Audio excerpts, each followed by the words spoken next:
Bonjour, c'est Dominique. J'ai décidé de vous revenir tout de suite. Vous avez vu que c'était écrit partie A, ça veut dire qu'il y a une partie B qui suit la même journée. Alors, j'ai installé ma pochette ici.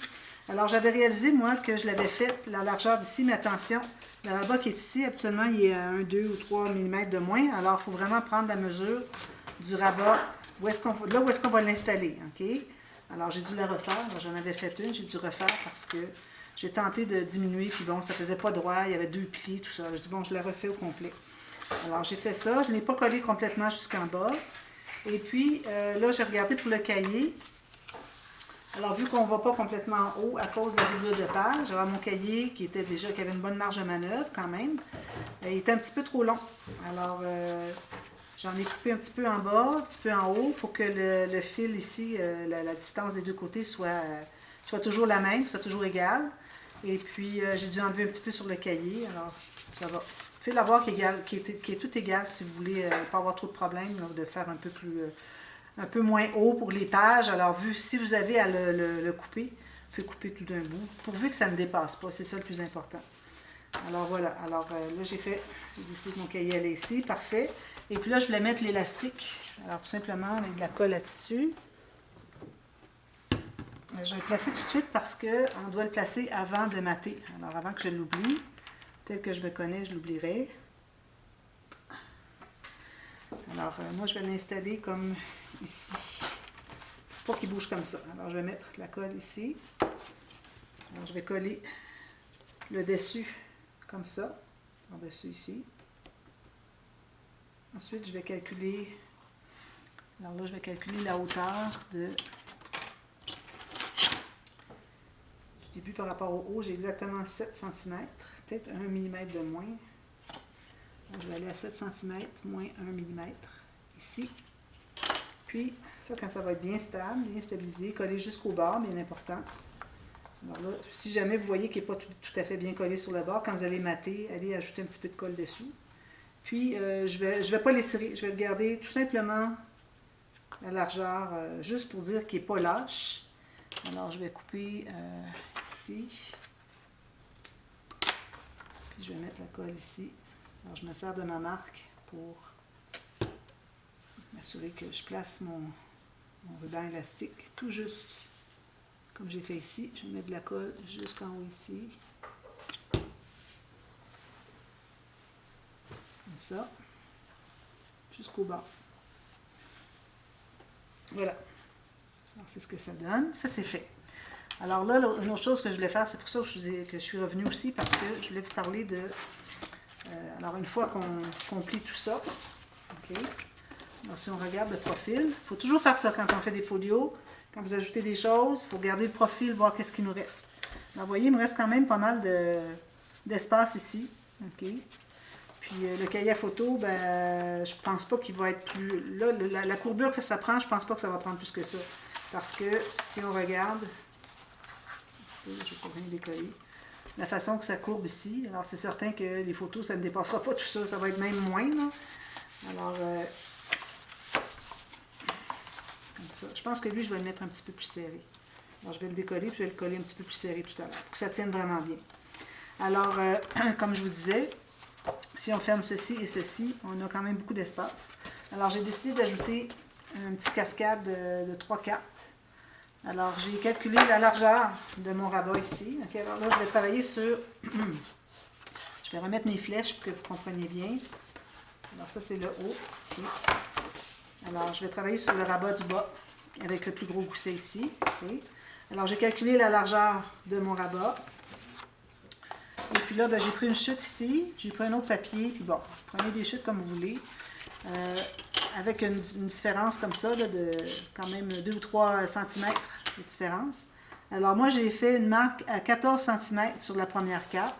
Il faut qu'il vous reste une bande de collage. OK? Je ne sais pas si vous voyez bien.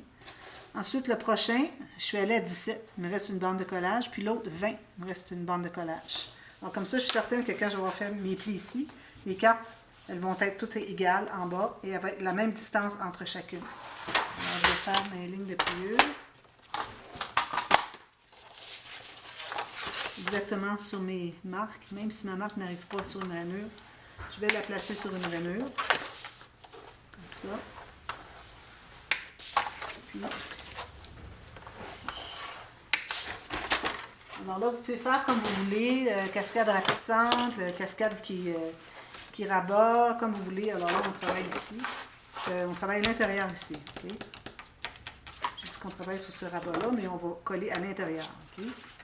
Alors, moi, je vais commencer par le plus grand ici. Je vais effacer mes marques. Et puis, je vais plier ici, puis je vais biseauter comme ceci, et ceci.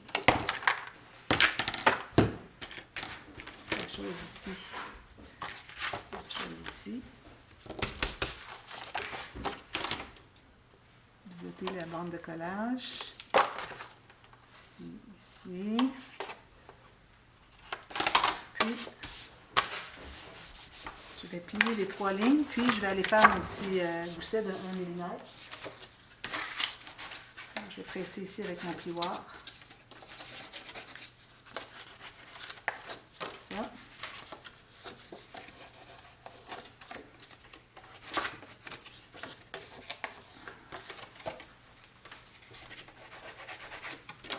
Puis même chose ici.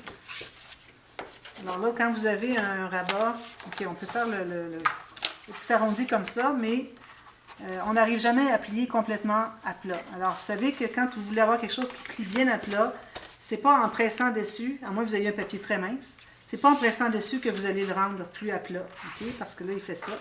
C'est vraiment en augmentant le gousset. Ça, c'est bien, bien important. En mettant un petit peu, pas augmenter le gousset, mais en créant de 1 mm s'il le faut. Alors, c'est comme ça qui fait que ça va être beaucoup plus plat.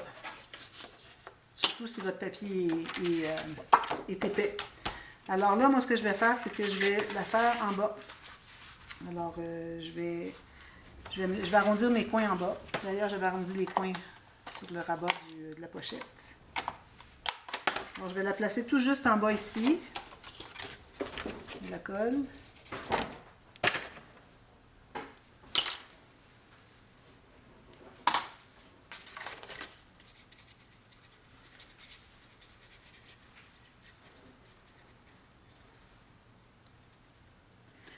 Je vais l'installer tout juste avant que l'arrondi commence. Puis je m'assure d'être bien droite sur le côté, ici. Okay. Comme ça. Presser ma bande de collage comme ça. Je vais aller comme ceci. Puis ensuite, je vais prendre la deuxième. Alors là, ou bien vous le collez en bas, puis bon, vous avez une cascade rapissante avec le plus petit ici. Ou bien vous collez par-dessus. Alors moi, je le colle par-dessus. Je peux le mettre égal ici ou je peux le mettre comme ça, mais je pense que je vais le mettre égal. Tout juste égal avec la base de l'autre. Je vais le coller là, puis l'autre va être collé ici, tout simplement. Puis pour ce qui est d'un fermoir, pour tout garder ça, bien, on peut toujours ajouter, parce que quand on va ouvrir la page ici, toutes les bandes, toutes les cartes vont vouloir faire ça. Alors moi, je vais ajouter un petit fermoir que je vais coller au fond ici, sur le rabat ici, ok, à l'intérieur du pli, côté rabat, avec un petit gousset, puis bon, peut-être un onglet rotatif, quelque chose. Alors, un gousset d'à peu près 3 mm, pas plus, pas nécessaire. Comme ça, d'après moi, c'est pas nécessaire. Alors, si jamais j'ai décidé plus, allez voir dans la boîte de description, vous allez voir. Alors, je vais coller tout ça bien égal, tout en bas égal. C'est important d'avoir bien mesuré les plis pour que ça soit bien égal ici. Alors, quand je vais ouvrir celle-ci, l'autre va venir, puis l'autre va venir, comme je fais souvent. Alors, je vais arrondir tous les coins de ça, et puis je vais faire mon petit fermoir, un peu comme on avait fait les fermoirs pour nos cahiers. Même chose, sauf qu'on ne fera pas autant. 3 mm, c'est suffisant. Alors, je termine ça. Je fais l'autre côté. Alors, l'autre côté, c'est la même chose, sauf que, vu que mon cahier journal, est-ce que mon cahier journal a un gousset plus grand que mon cahier à photo? Je vais aller voir. Je ne me souviens plus de ce que j'avais fait. Oui, il est plus gros. Alors, au lieu de faire 6 mm ici, je vais probablement faire 7. Alors, je ferai autre chose de ce côté ici, sur le rabat ici. Là, je vous parle du prochain, là, le dernier ici, dessous, OK? Le dernier rabat de notre folio. Alors, je vais faire autre chose parce que, au cas où ça prenne plus d'espace. Puis, quand je vais avoir tout terminé ça, je vais vérifier, puis certain qu'il va me rester encore de l'espace ici. Donc, je pourrais faire des embellissements ici. Je vais insister sur la pochette, mettre des fleurs, tout ça. Alors, ça va tout prendre l'épaisseur. Et puis, peut-être que je pourrais faire la même chose, mais bon, question de faire autrement, je ne voudrais pas refaire 2 fois la même cascade.